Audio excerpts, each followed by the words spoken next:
2026 ഈ ലോകം അവസാനിക്കാൻ പോകുകയെന്ന് പറഞ്ഞാൽ നിങ്ങൾ വിശ്വസിക്കും? അതെ, കേരളത്തിൽ റെയർ ബെഞ്ചായി കരിയിലടിഞ്ഞു. ബ്രസീലിൽ സ്പൈഡർ മഴ പെയ്തു. സ്പെയിനിൽ റെയറസ്റ്റ് കില്ലർ ഫിഷ് അഥവാ ഡാർക്സി ഡെവിലിനെ കണ്ടെടുത്തു.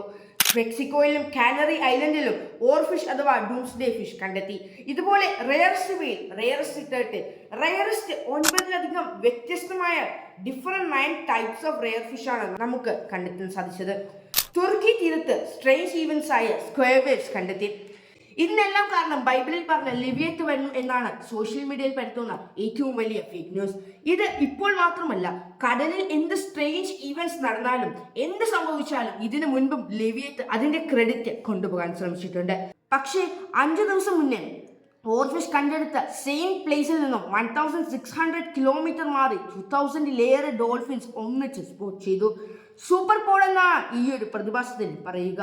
അക്കോർഡിംഗ് ടു ജാപ്പനീസ് മിത്തോളജി, ഈ ഓർഫിഷ് അല്ലെങ്കിൽ ഡാർക്സി ഡെവിൽ എന്നീ 2 ഫിഷുകളെല്ലാം സമുദ്രത്തിന്റെ 3000 മീറ്ററിൽ താഴെ മാത്രം കാണാൻ സാധിക്കുന്ന ഫിഷുകളാണ്. അണ്ടർ ഹൈ പ്രഷറിലാണ് ഈ ഫിഷസ് എല്ലാം സർവേ ചെയ്യുക.